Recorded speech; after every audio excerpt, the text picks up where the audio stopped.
Alors, donc je viens d'appeler le ministère de l'Intérieur.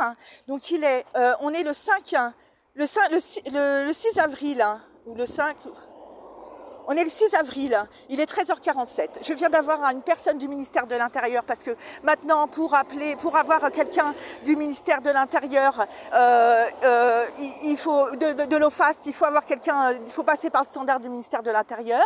Donc effectivement, cette personne ne m'a pas demandé mon nom et il me dit qu'il faut que j'ai déjà appelé. Donc à mon avis, il doit avoir mon numéro qui s'affiche et ils ont dû me lister. Ça veut dire blacklister en France.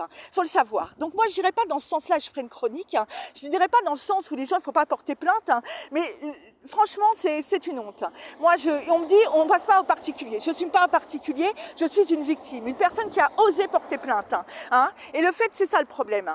Donc, ils vont dans le sens des personnes. Alors, quand les personnes, les trafiquants de drogue ou ceux qui les fréquentent me tapent dessus, et quand je vais au commissariat de police et qu'on m'ouvre pas la porte, et qu'on me dit, mais t'as pas encore compris, voilà ce que je dois comprendre. Voilà ce que vous, en tant que Français, en tant que citoyen, en tant que personne qui paye ses impôts ou pas, ça veut dire que, à un moment donné, la police, le ministère de l'Intérieur, se permet de décider qui est une victime ou pas une victime.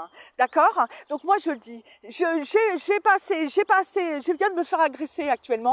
Je ne peux pas appeler la police parce que de toute façon, on dit on se déplace pas pour vous. D'accord? Donc on se déplace pas pour vous, je n'ai pas les appeler. De toute façon, ils vont me raccrocher au nez aussi et ils vont me dire encore, ils vont me donner une énième excuse. Donc c'est ça. Après, ils me parlent d'avocat, mais le problème n'est pas une question d'avocat. Je ne lui ai pas parlé d'avocat là tout de suite. Je lui ai parlé des coups que je venais de recevoir. Donc j'ai eu beaucoup plus de sollicitude d'une personne qui était là, qui a bien remarqué que j'avais reçu des coups. Donc c'est ça. Donc quand dans ce pays, j'aurais pas ce discours, je me garderais bien. Mais comme ces personnes qui viennent de perdre un enfant et qui vont porter plainte, surtout s'il y a de l'hostilité après par la suite, parce qu'il y a des possibilités que vous en ayez, prenez vos affaires, vraiment, ayez un travail, même n'importe quoi, ayez un travail en plus pour payer votre départ. Voilà, c'est tout. Parce que la police vous laisse tomber, vous laisse complètement tomber. Parce que moi, quand j'ai appelé l'OFAST, j'ai pas arrêté d'avoir des réflexions franchement, c'est inadmissible. Inadmissible. Donc, là, je viens de me frapper dessus. Je n'ai pas d'argent pour aller pour me payer un médecin. La police ne se déplace pas, d'accord? Donc, je me suis fait frapper par Jamila Hamzaoui. C'est hallucinant. Moi, je voulais porter plainte. Je veux que cette personne soit devant la justice parce que rien n'excuse des coups, rien du tout. Surtout que ces personnes savent très bien mon état physique. Donc, il est possible que cette nuit, puisque j'ai encore reçu des coups au cerveau, à la tête, et que je me réveille pas. Donc, cette vidéo, je la mettrai en ligne aussi. Je mettrai en ligne. Vous avez... Bon, bref, il y a tout un système dans ce pays qui fait qu'à partir du moment où la police décide, ou non, l'hôpital décide, c'est pour ça que c'est tout un cheminement, mais moi je le vis et j'ai des papiers, j'ai des documents qui le démontrent. Donc j'ai appelé, donc cette personne ne sait pas mon nom, mais par contre, on est blacklisté, c'est-à-dire que ils ont entré mon numéro dans leur standard, donc j'ai même plus besoin de dire mon identité, ils me rappellent pas. Donc ils sont avec des personnes qui me disent que c'est grave. Donc c'est pour ça que dans ce pays c'est un problème. On est lâché par la police complètement. Donc moi, dans mes chroniques, je continuerai à dire que les gens, faut qu'ils portent plainte. Par contre, je leur conseillerais que s'ils ont de l'hostilité par derrière, de prendre leurs affaires et de partir très loin. Parce que la police les lâchera et qu'ils auront beau envoyer des courriers au ministère de l'Intérieur. Le ministère de l'Intérieur ne fera rien du tout. Le ministre ne fera rien du tout. Vraiment rien du tout, en tout cas, à moins qu'ils ne la mettent pas sur leur blacklist. Mais franchement, c'est inadmissible. Franchement, et ces personnes travaillent au ministère de l'Intérieur, sont censées veiller à la sécurité des gens. Vous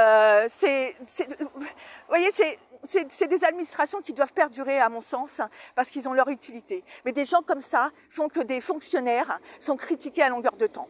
Parce que quand on appelle et qu'on a besoin de sécurité, on nous envoie chier. Donc à la limite, les gens qui disent que la fonction publique ne devrait plus exister et qu'on devrait tout privatiser, c'est le genre de propos qu'ont eu cette personne. c'est ce genre de propos qui fait qu'il y a beaucoup de gens qui le pensent, alors que chaque administration a son utilité et qu'il est important que le ministère de l'Intérieur reste le ministère de l'Intérieur, que l'OFAST persiste, résiste et qu'ils restent ce qu'ils sont. Mais franchement, c'est inadmissible, vraiment inadmissible. Vraiment. Donc là, je sais, on m'a... Bon, c'est dingue. J'arrête là pour le moment, mais j'en ferai une plus calme. Hein. Donc... il est le 6 avril, il est 13h52, je me suis encore fait chier, emmerdée, hein, et quand les gens qui me frappent me disent que la police en a rien à foutre de ta gueule, hein, et où t'as pas encore compris, et que on me dit que seuls les agents, c'est hallucinant. Donc moi, j'appelle, j'ai déjà appelé, je me suis déjà déplacée, on m'a dit on se déplace pas pour vous, hein, et je l'ai enregistré ce jour-là. Hein, d'accord? Donc à un moment donné, je ne comprends pas leur comportement, mais c'est inadmissible. Et je me battrai jusqu'au bout, hein, vraiment, jusqu'à mon dernier souffle. Hein, parce que moi, je suis fière d'être la personne que je suis, et j'ai pas à avoir honte, et j'ai pas à changer de comportement. Et c'est pas une question de pouvoir, donc j'ai même pas quoi d'aller payer un médecin pour constater les coups. Donc cette personne, quand elle ira se coucher ce soir, elle peut être fière en disant j'ai bien fait mon travail, hein, et je suis bien du ministère de l'Intérieur.